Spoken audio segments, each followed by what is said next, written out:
Hi, this is Professor Jayan Modi welcoming the entire batch of Electronics and Computer Science for the subject Electronic Devices, abbreviated ED, with the subject code ECC 302. For the very first chapter, module number 1, PN junction diode and applications. Now, before we go into the subject, let us first see the contents which are being prescribed by University of Mumbai. The syllabus prescribes for module number 1 two main units. Unit number 1.1 deals with the basics of PN junction diode structure, construction, symbol, operation under zero bias conditions, forward bias conditions, reverse bias conditions, avalanche breakdown, the characteristics and the effects of temperature on normal PN junction diode operation. Note that the syllabus clearly mentions that there are no mathematical analysis or any kind of numerical examples to be asked from this particular unit 1.1.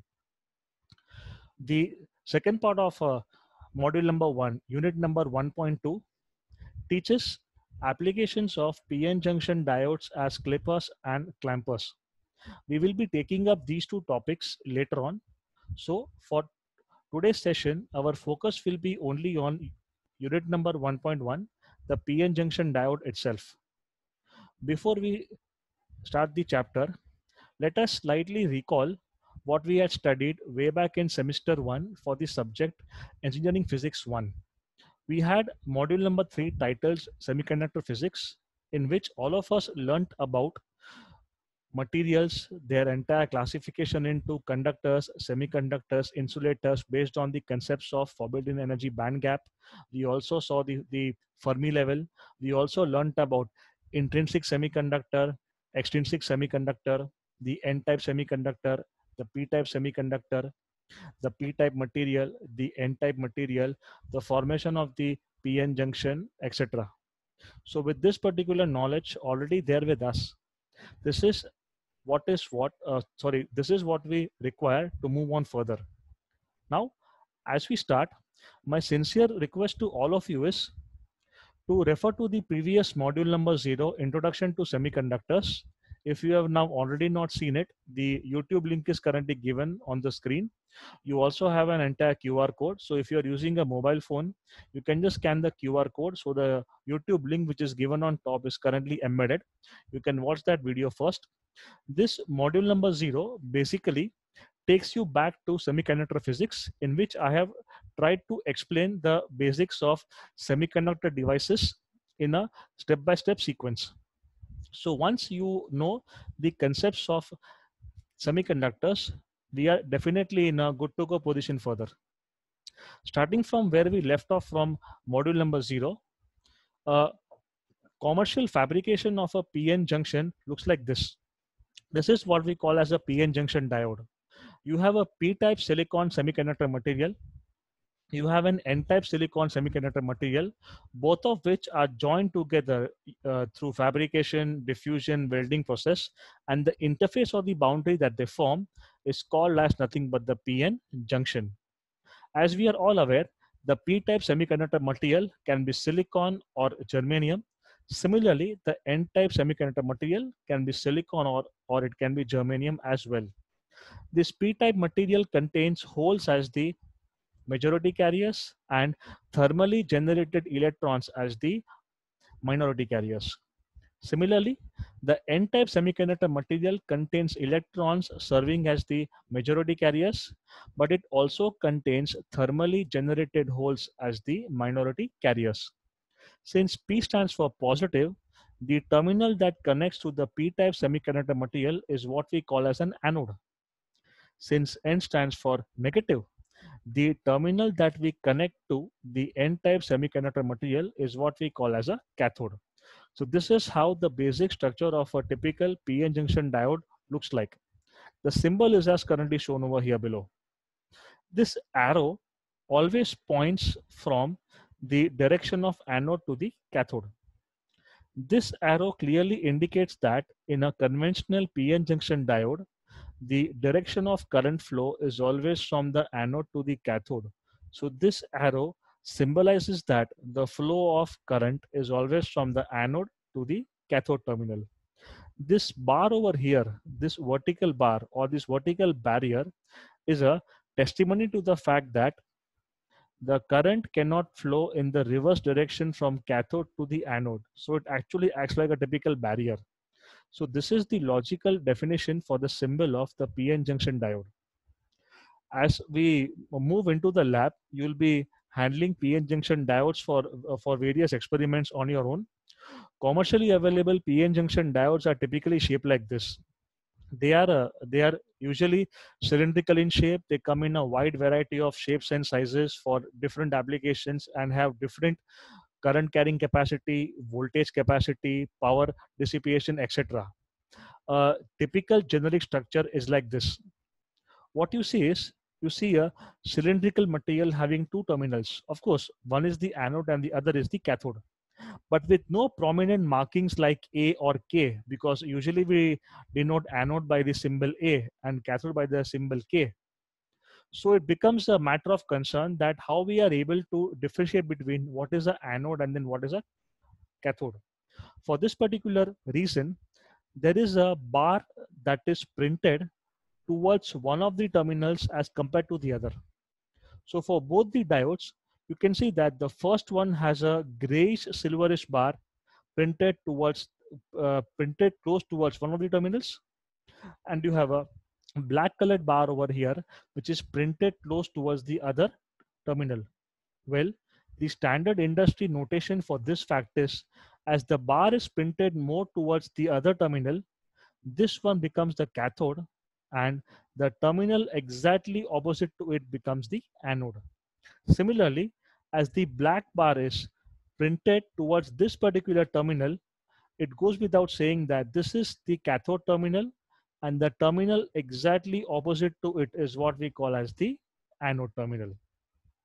So with the covering of the structure and the basic construction of a PN junction diode, let us take a look at the operation of the PN junction diode.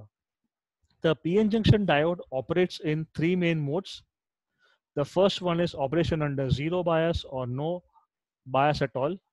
The second case is operation under the forward bias condition. And the third case is the operation under the reverse bias condition. If we see the first case, operation under zero bias or no bias condition, the PN junction diode structure looks exactly like this. Now, if you have gone through module number 0, you will immediately notice that this diagram is exactly the same as to what was given earlier.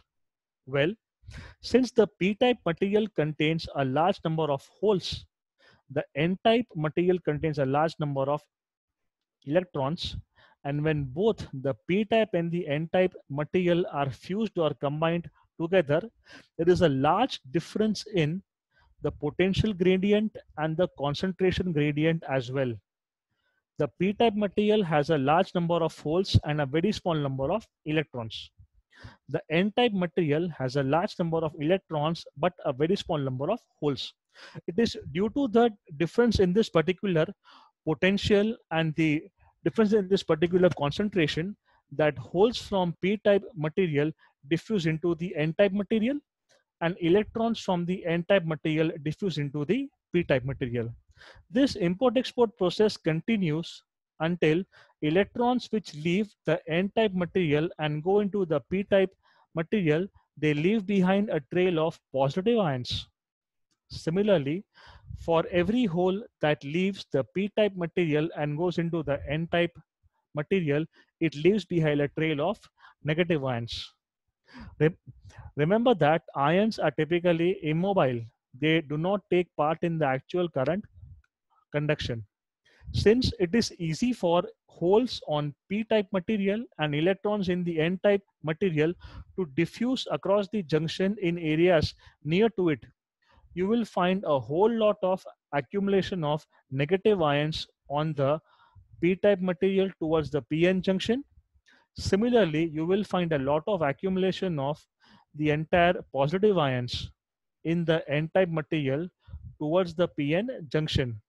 These positive ions exert a repulsive force on the positively charged holes which may want to diffuse further into the n-type material. Similarly, these negative ions exert a repulsive force on the electrons which want to cross over the p-n junction and move from the n-type material towards the p-type material. Meaning, once a diffusion process starts, it cannot carry on infinitely because of the presence of negatively charged ions on the p side and positively charged ions on the n side. Since this region or this area is completely devoid of, depleted of any charged carriers, that is electrons or holes, hence the name comes as the depletion layer or the depletion region. It is due to this particular depletion region that under normal conditions, holes from the p-type material are not able to cross over to the n-type material, and similarly, electrons from the n-type material are not able to cross over to the p-type material. When this happens, we say that the p-n junction is in perfect thermal equilibrium. You will also notice one very important thing, that this buildup of negative charge on the p-type material side and the buildup of the positive charge on the n-type material side gives rise to something called as the intrinsic barrier potential, because this will exert a small electric field in the p-n junction itself. This intrinsic barrier potential is typically 0.2 volts to 0.3 volts for germanium, while its value is roughly 0.6 volts to 0.7 volts for silicon. And it is this particular barrier potential that prevents the further exchange of holes from p to n-type material and electrons from n-type to the p-type material. So under zero bias or no bias, meaning there is no external energy source applied to the anode and cathode terminals, the PN junction diode will work in a perfect equilibrium condition during which there is no current conduction possible, because you do not have any holes moving from p-type material to n-type material, and you do not have any electrons moving from n-type material to the p-type material. So this is the operation of a PN junction diode under the zero bias or the no bias condition.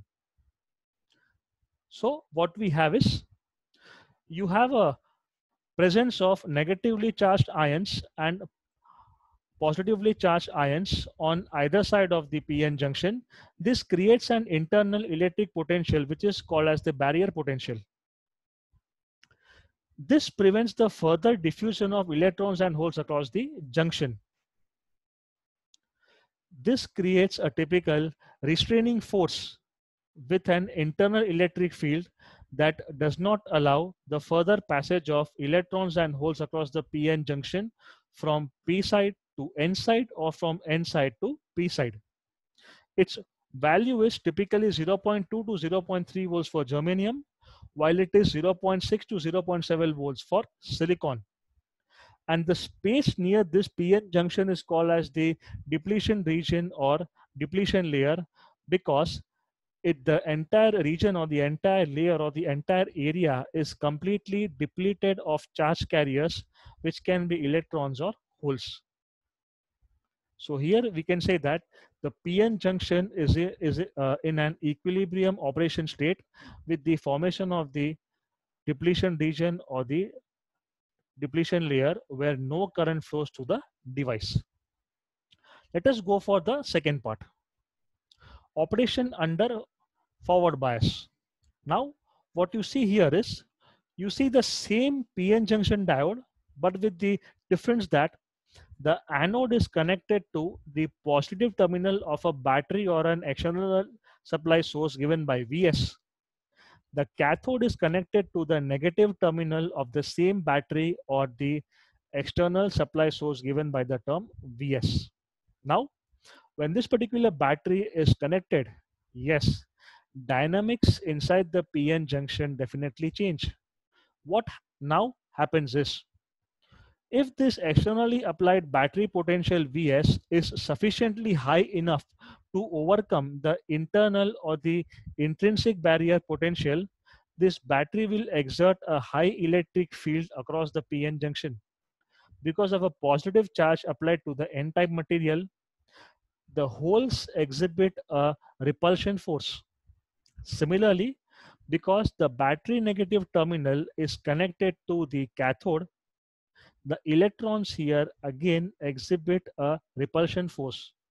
If the force is high enough, thanks to the external battery supply potential being much higher or slightly greater than the intrinsic barrier potential, holes have a sufficient energy to cross the p-n junction and move from the p-type material into the n-type material.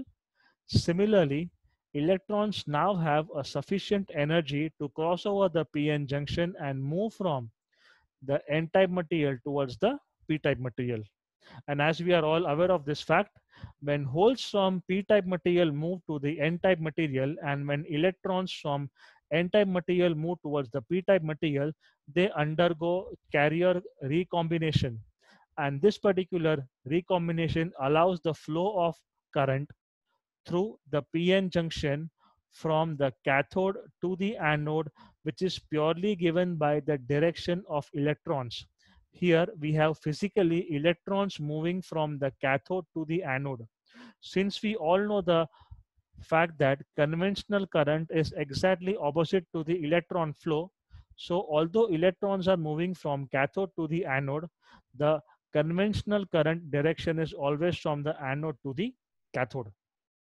What you observe is under the forward bias operation mode, the depletion layer thickness is very thin, or the depletion layer width decreases because electrons are continuously moving from the n-type material towards the p-type material, and the holes are continuously moving from the p-type material into the n-type material. Here, as compared to the case of zero bias or no bias at all, the overall depletion layer width or the overall depletion layer thickness is currently very, very less. So for forward bias condition, current easily flows through the PN junction conventionally from the anode to the cathode, but whereas reality, you have electrons which are moving across the PN junction from the cathode to the anode part. So what do we have here is, we have the battery positive terminal connected to the anode, which is of course nothing but the p-type semiconductor material. We have the negative battery terminal connected to the cathode, which is nothing but the n-type semiconductor material. And assuming that this battery voltage Vs is sufficiently high enough to overcome the intrinsic barrier potential, we can have the holes repelled from the p-type material and diffuse into the n-type material across the p-n junction. Similarly, we also have electrons repelled from the n-type material which diffuse into the p-type material across the p-n junction. Once this happens, we have that the supply voltage has now already overcome the intrinsic barrier potential, and this particular electron hole recombination constitutes the electric current through the p-n junction diode. For case number 3, operation under the reverse bias condition, we now see that the battery connections are completely reversed. So here what you have is the battery source Vs is now reversed with the negative terminal now connected to the anode, while the positive terminal of the battery is now connected to the cathode. What you observe is, in the first case for forward bias, you had a case of now repulsion. Here you have a case of now attraction. The battery negative terminal attracts the holes in the p-type region to move towards the anode terminal. Similarly, the positive terminal of the battery causes electrons in the n-type material to be attracted towards the cathode. So instead of crossing the p-n junction, holes are moving towards the battery negative terminal, while electrons are moving towards the battery positive terminal. This is an exactly reverse effect what we saw for the forward bias. The depletion layer width now widens. You have a sufficient accumulation of a large number of negatively charged ions towards the p-n junction on the p-type material, and you have the accumulation of a large number of positive ions in the n-type semiconductor material towards the p-n junction. This large depletion layer width makes it nearly impossible for electrons or holes to cross over the p-n junction and constitute the electric current. So, ideally speaking, under reverse bias conditions, the current flowing through the p-n junction diode is essentially zero. Now, why do I use the words essentially zero, ideally, etc.? Because please don't forget, apart from having majority carriers as holes, the p-type semiconductor material also has a small number of thermally generated minority carriers in the form of electrons. Similarly, the n-type semiconductor material, although it has majority carriers as electrons, it also has a small number of thermally generated minority carriers in the form of holes. For these minority carriers, that is electrons in the p-type material and holes in the n-type material, the applied battery voltage is basically exerting its own small forward bias, allowing the minority carriers to cross over the p-n junction and constitute an extremely small electric current. For all practical purposes, since the concentration of the minority carriers is extremely small in itself, the current that is flowing in the negative or the reverse direction is also several orders smaller in terms of the magnitude. So this current is almost negligible. So ideally speaking, operation under reverse bias conditions does not allow any electric current to flow across the PN junction and through the diode. What do we see here? Firstly, we see that the battery negative terminal is connected to the anode, which is nothing but the p-type semiconductor material. The positive terminal of the battery is connected to the cathode, which is nothing but the n-type semiconductor material. When this happens, holes are attracted towards the battery negative terminal and they are pulled away from the p-n junction. Similarly, electrons are attracted towards the battery positive terminal and they are pulled away from the p-n junction.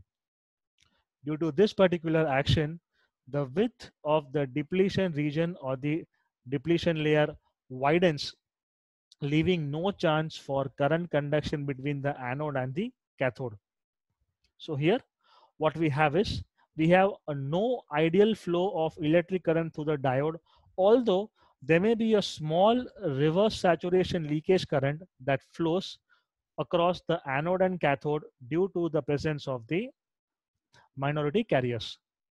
Now, the PN junction diode operation in terms of zero bias, forward bias, reverse bias can be shown graphically in the form of what we call as the VI characteristics.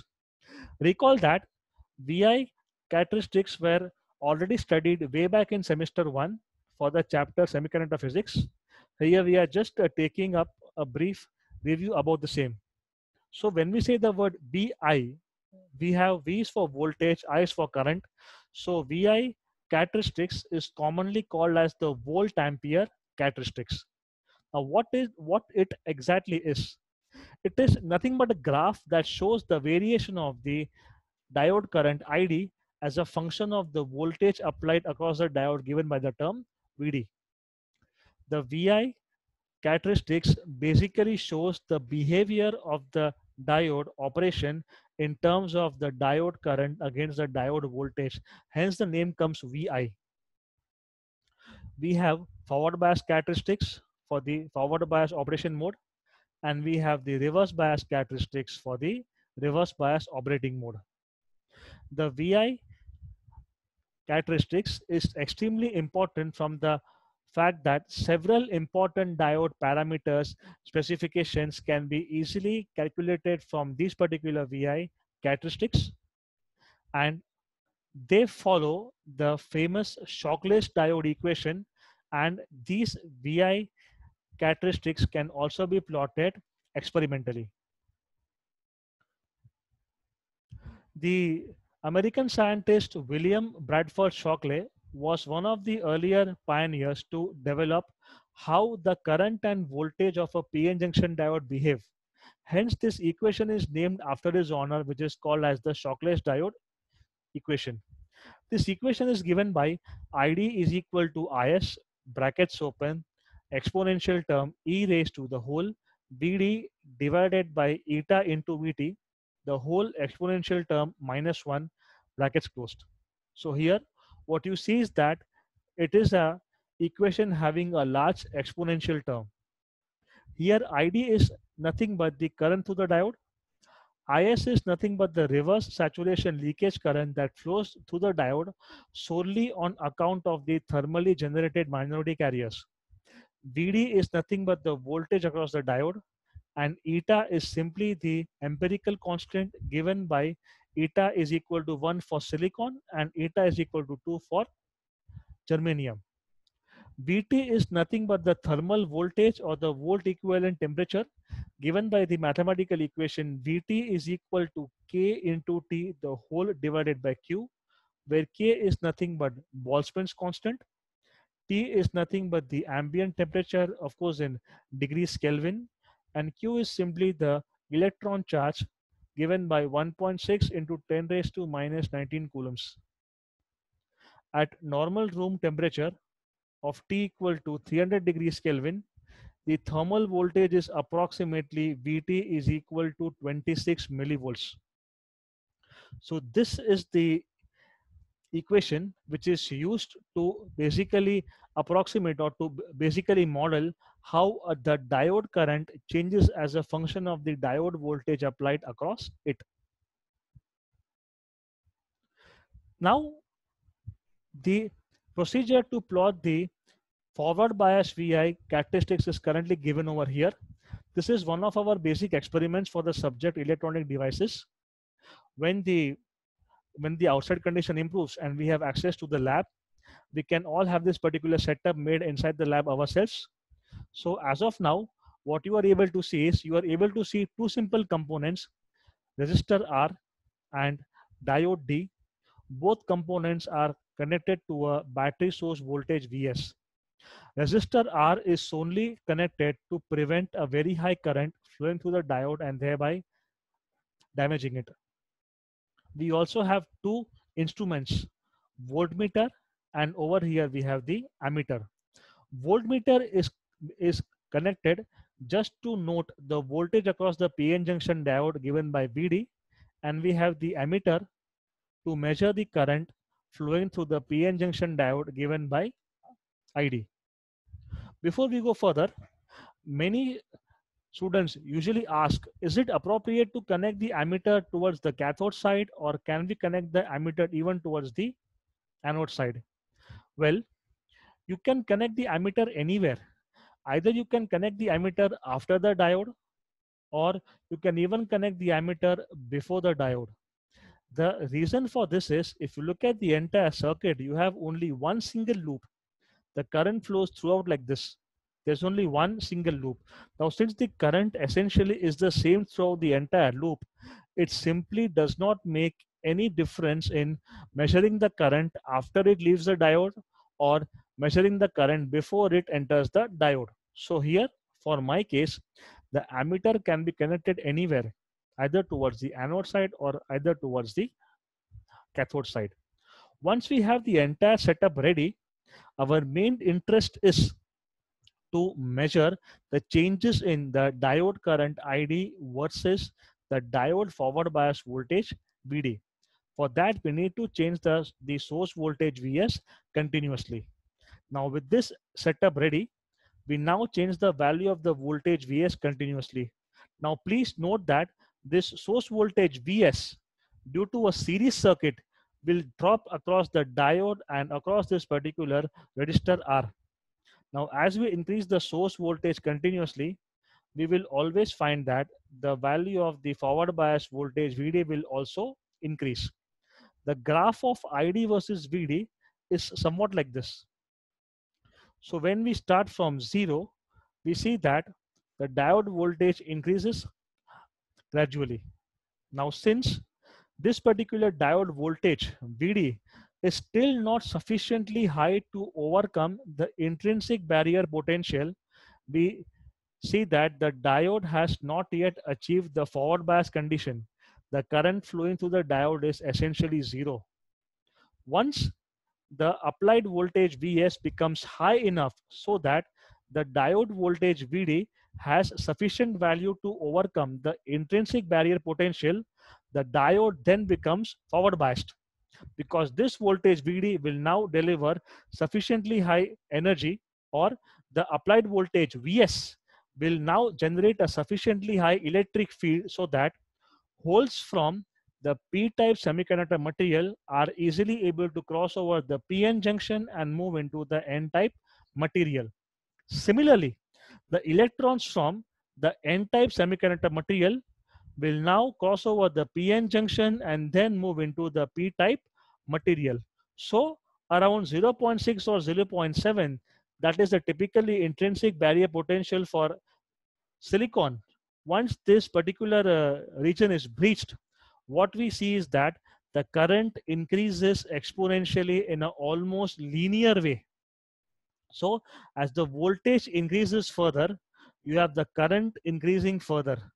This particular area is what we call as the conduction region, because here, as you increase the voltage further, the current will rise in a typical linear fashion. But before that, we had something called as the forward blocking region, where the current flowing through the diode was essentially zero. The knee voltage, also called as the forward breakover voltage VFBO, is the voltage at which the diode turns on and starts conducting the current as shown. This is what we mean by the forward bias characteristics. We have the entire theory part same as the previous case, so we'll just skip it. Now we look at the reverse bias characteristics. Now what is different from the figure earlier is that this diode is simply connected into the reverse fashion. You have now the cathode towards the positive terminal and you have the anode towards the negative terminal. Recall that when the PN junction diode is in a reverse bias operating mode, the depletion layer is extremely wide. It is almost impossible for the current to flow from the anode to the cathode. So the graph we get is somewhat like this. If you observe the graph carefully, the previous case for the forward bias operation, the current was sufficiently high, milliamperes. But now, as we see the reverse bias condition, the current is extremely small. It is in the term of typically microamperes. And here, as you increase the reverse bias voltage, agreed, depletion region is very wide. Current actually cannot flow. But please do keep one thing in mind. The PN junction diode also has thermally generated minority carriers. These minority carriers can carry a very small current between the anode and the cathode. That is why even under reverse bias conditions, you will have a very small amount of reverse saturation leakage current, typically nano or say microamperes, that flows through the PN junction diode. But for all practical cases, this current can be easily ignored. Now, once the voltage across the PN junction diode in the reverse bias condition reaches a sufficiently high value, a phenomena called avalanche breakdown occurs. Now, once this particular avalanche breakdown occurs, the PN junction diode now carries a very high electric current in the reverse direction, giving an extremely steep curve as shown. This is what we have the negative conduction region, because the current is completely reverse, and the voltage is the voltage required to achieve this is sufficiently high. This is what we call as the reverse breakover voltage VRBO. So if you look at the forward bias as well as the reverse bias VI characteristics together, the graph will look similar to somewhat like this. Here you have the forward bias characteristics having a very low voltage, but here you have a reverse bias characteristic that has the reverse bias curve at a very large reverse voltage like this here. So the VI characteristics of a PN junction diode are highly asymmetrical. Second graph shows here you have a very large reverse bias characteristic, but on the other hand, you have a very small forward bias characteristic. We looked at something called as avalanche breakdown. Let us basically understand what happens here. Why does the PN junction diode conduct current despite being connected in the reverse bias operating mode? We had now already seen that the depletion layers are sufficiently wide. There is no scope for electrons from N-type material to cross over and then move into the P-type material. Similarly, there is no scope for holes present in the P-type material to cross over the PN junction and move into the N-type material. However, there is a phenomena that we call avalanche breakdown, due to which there is a very heavy current flow even in the reverse direction as well. Let's see how. In the reverse bias operating mode, the P-type semiconductor region is connected to the negative battery terminal. The N-type semiconductor material is connected to the positive battery terminal. The depletion layers are extremely wide. Recall the fact that this depletion layer or this particular depletion region contains a large number of ions. Electrons are tightly bound to those ions in this particular depletion region. Now, as you keep on increasing the reverse bias voltage, the electric field across the PN junction will also increase tremendously. Such a very high electric field will give energy to the internal electrons present in the PN junction diode. So what happens is the electrons which are now already free present inside the PN junction diode will now collide with nuclei of those particular atoms or for those particular ions which are present in the depletion region itself.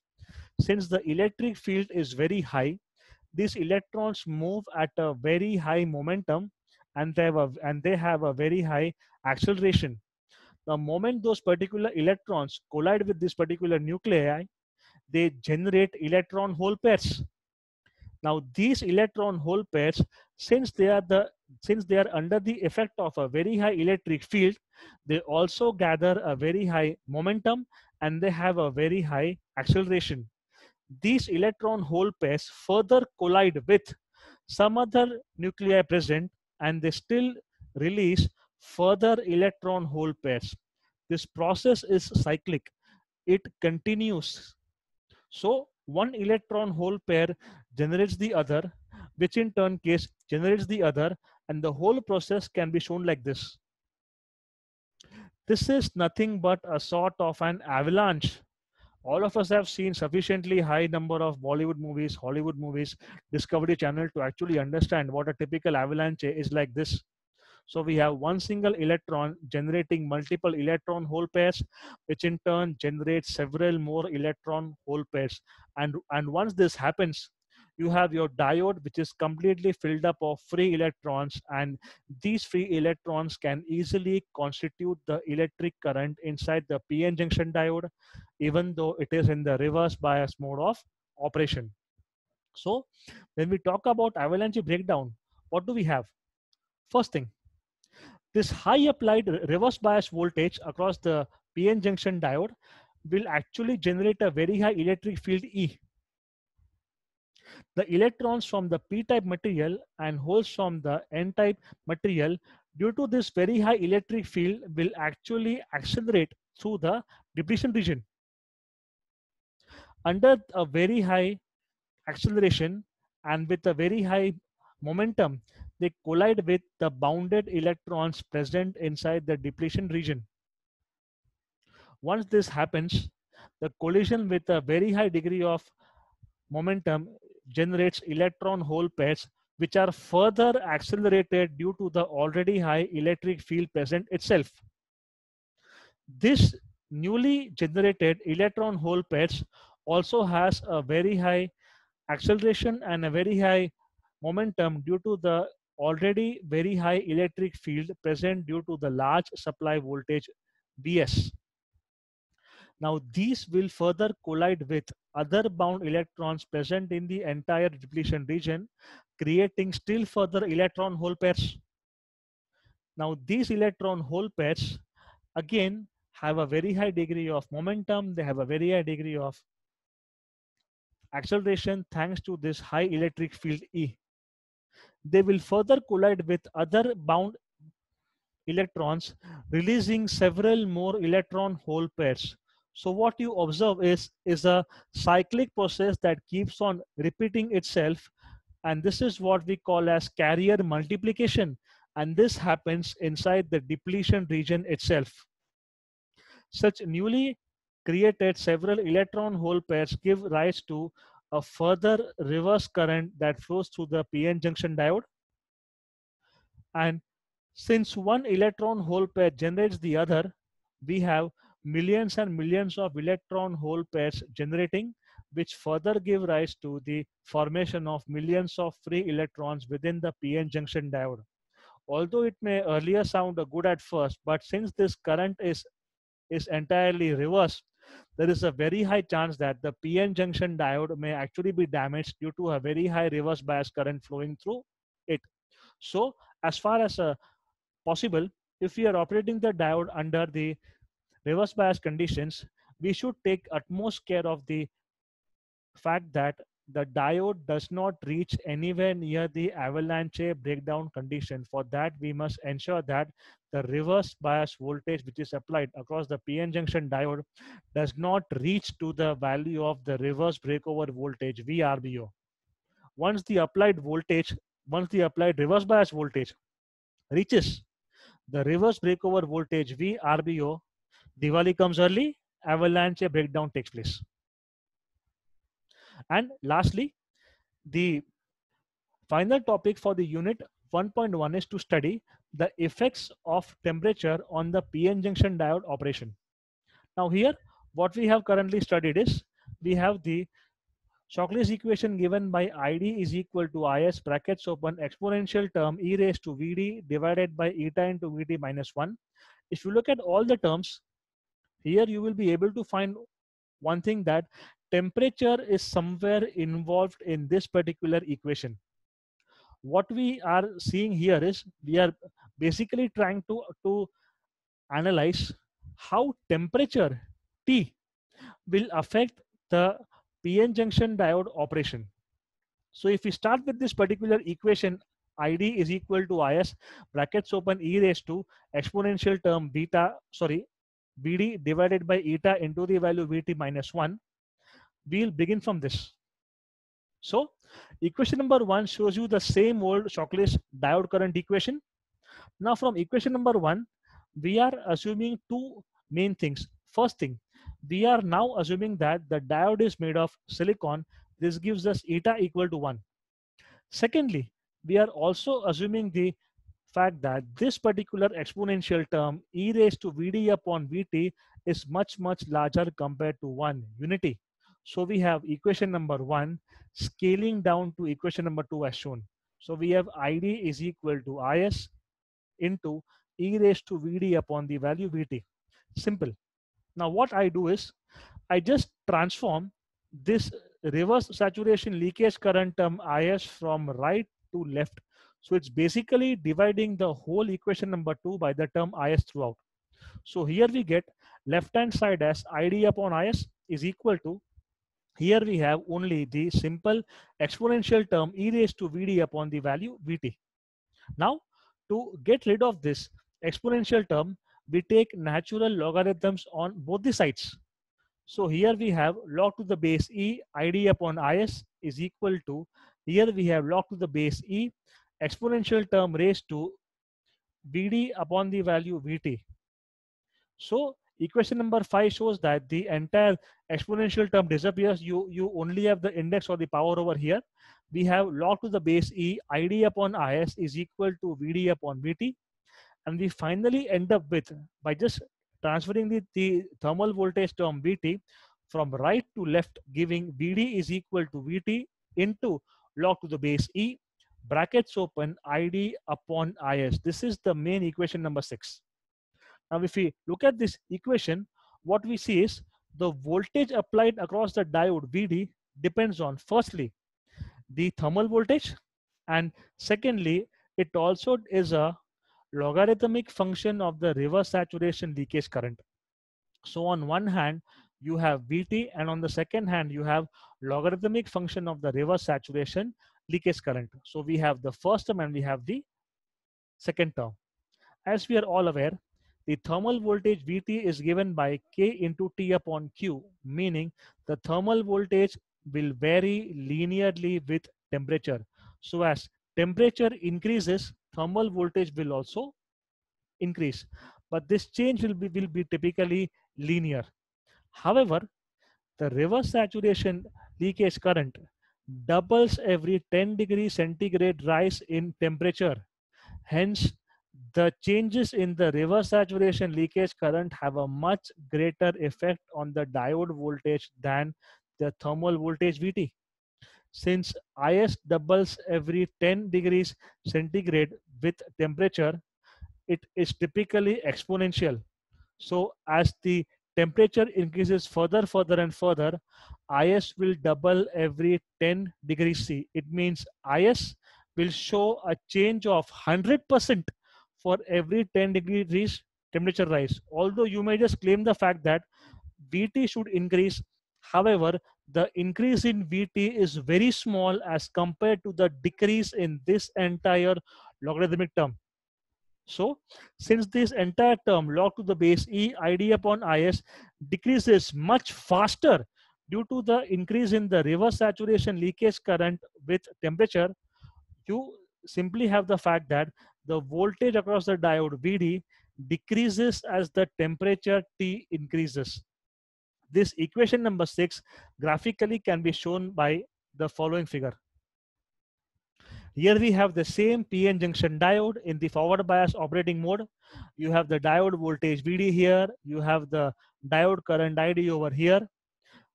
You have that the PN junction diode is basically exhibiting a negative temperature resistance coefficient, because as temperature increases, you have the diode is able to turn on faster.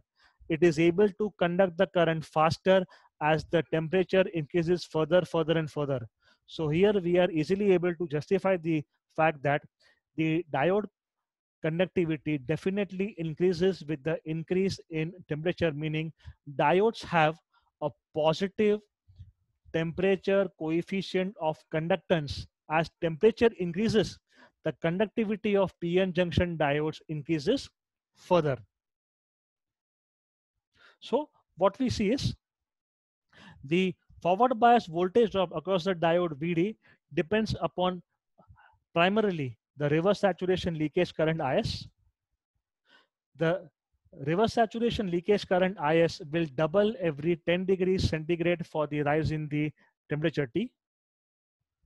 Hence, increase in temperature T will increase the reverse saturation leakage current Is, thereby decreasing the diode voltage drop Vd further. Now, this is due to the fact that the thermal voltage Vt does not change that much sharp with respect to the change in the temperature. Hence, the changes in the reverse saturation leakage current Is supersede, or they basically overpower, the changes in the entire thermal voltage, due to which we have the fact that the voltage across the diode Vd decreases as the temperature increases further. That is why diodes become more and more conductive as the overall ambient temperature increases. This brings to an end of the module number 1, unit number 1.1, where we have covered the entire PN junction diode structure, construction, operation under zero bias, reverse bias, forward bias condition, reverse bias condition. We have also seen what we call as avalanche breakdown. We have seen the VI characteristics both in the forward bias mode of operation, reverse bias mode of operation, and we have also studied analysis of the effect of temperature on the PN junction diode. Similarly, given in the earlier video session for module number 0, you have three main very good textbooks with the authors Donald Neiman, Sedra, Smith, Chandorkar, and Sanjeev Gupta, Santosh Gupta. I would be following this particular textbook of Sanjeev Gupta, Santosh Gupta, because not only is the entire syllabus covered in this book very well, but the context and the style of reading is currently very very simple. Similarly, reference books are Robert Louis Bolstead, Nasilsky. We have David Bell, Mohammad Rashid, Saleh Wahan, and Suresh Kumar. I would I would request you all to use these particular books of Robert Bolstead, Louis Nasilsky, as well as Saleh Wahan and Suresh Kumar, because the theory parts given in the book Bolstead and Nasilsky are in fact very good, whereas the contents descriptions are very simply explained in the book Saleh Wahan and Suresh Kumar. Also, a lot of online and website based links are here. You have Byju's, in which their physics section contains a lot of interactive contents on semiconductor devices. You have engineeringtutorial.com. You have electronics-tutorials.ws. You have the world famous MIT Open Courseware website given by ocw.mit.edu, and you have one more website given by electriciantraining.pub.com. Well, this particular session brings us towards the end of the unit number 1.1 for the module number 1. Next, we'll be seeing the applications of PN junction diode as a clipper. Thank you very much.